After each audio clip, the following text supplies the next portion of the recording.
So the return of the Premier League is what, now 10 days away as I'm recording this one, with the first fixtures obviously being the games that were postponed between the likes of Man City and Arsenal. Everybody's looking forward to it, but there is undoubtedly a nervous twitch in the Newcastle fan base, obviously going into the unknown, in the situation that we're going in, like a ghost ship. Mike Ashley, well, he's pushed the keys through the letterbox and is seemingly happy to wash his hands of Newcastle. But the big thing is, could we still be relegated? Well, let's have a look at it. I think there's reasons for and reasons against. There's reasons to be positive and there's reasons to worry. So we've got 9 games left, 35 points we sit on, and we're currently 8 points clear of that bottom 3 in that relegation trapdoor. Now we've got, that means quarter of the season is still left. So will Steve Bruce be able to get these players prepared and in the right place mentally to get enough points on the board for us to survive this season? And obviously bearing in mind everything that the man's had to put up with, he's already pretty much done miracles, to be fair, with what he's been given. So let's have a look at it. We're going to have a look at a couple of positives and a couple of negatives, and then see where we go from there. So we'll start with the negatives, and I think the main negative is that it's been really evident all season, the lack of goals in this team. You know, it's not all Joe Linton's fault. You know, a lot of it's put to him because he's the big £40 million number 9, but he should never have been a number 9 in a month for Sundays. We all know that. And to be fair to him, it isn't, again, just him when you consider that the team is set up so fundamentally different to what he was used at Hoffenheim before, and we're really set up defensively with a mantra of, you know, we will not concede many goals. But yet 25 goals so far this season, that is the joint worst with Norwich.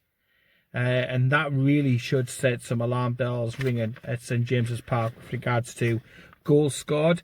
You look at other strikers. I mean, Joe Linton's had it in the neck, but Andy Carroll, how many goals has he got? And it, again, doesn't really for great... well, it doesn't go for much, does it, for the Newcastle faithful? And Dwight Gale as well. How much time has he been on the bench or on the pitch?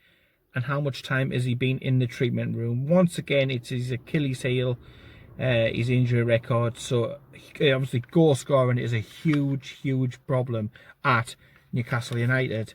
The next one, we've been very lucky so far, and anybody who says we haven't been lucky is not on this planet. Not at all.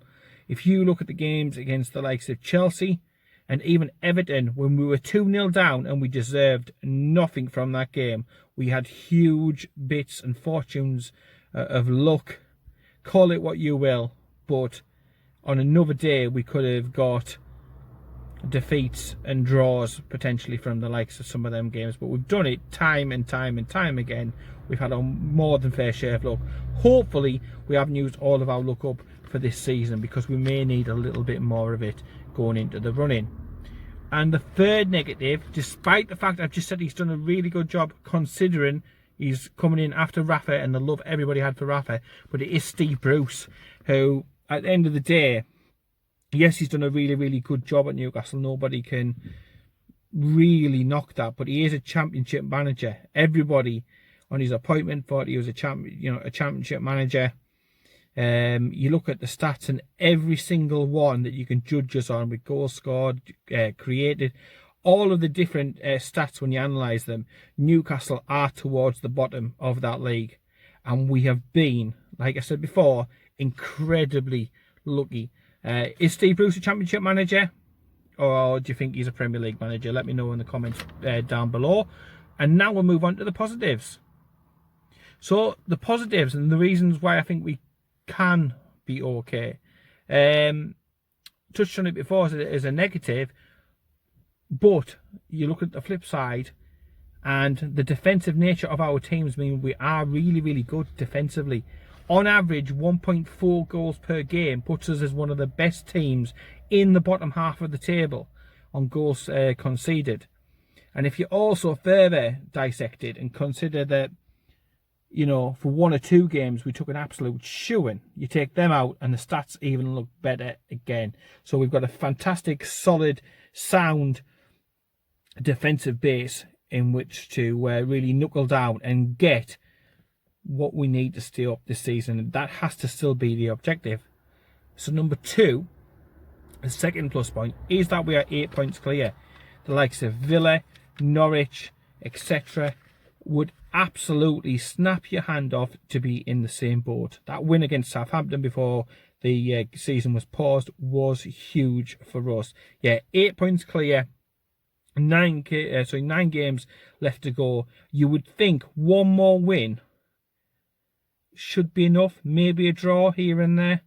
And then you're asking them teams who are at the bottom to be winning 4 games out of them remaining 9, 5 games maybe to stay up, when they've not really, some of them, won that all season. So you've got to take a little bit of confidence from the fact if we can do one more win out of those remaining fixtures, and you've got to think somewhere along the line that we are going to get that win, then you've got to think that we're going to be pretty much home, hosed, safe and dry for another Premier League season.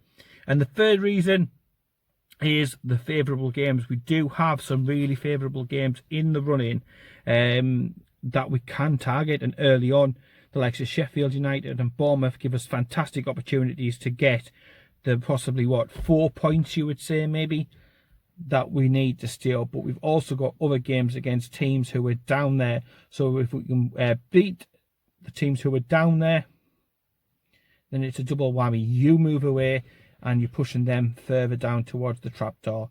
So on everything, I still think we'll be okay, but I know there is a lot of squeaky bums at in amongst the Newcastle faithful at the moment. And I just wanted to reassure people that yes, there is negatives and positives, but one more win and an odd draw here and there, which we're more than capable of doing, despite it being at an empty St James's Park and this, that and the other. We can do it, we can stay up and then look to build, hopefully with the takeover all done and dusted and completed. Anyway, let me know what you think down below. Any reasons to be positive? Are you in the positive camp or the negative camp? Let me know down below. Take care and I'll speak to you later.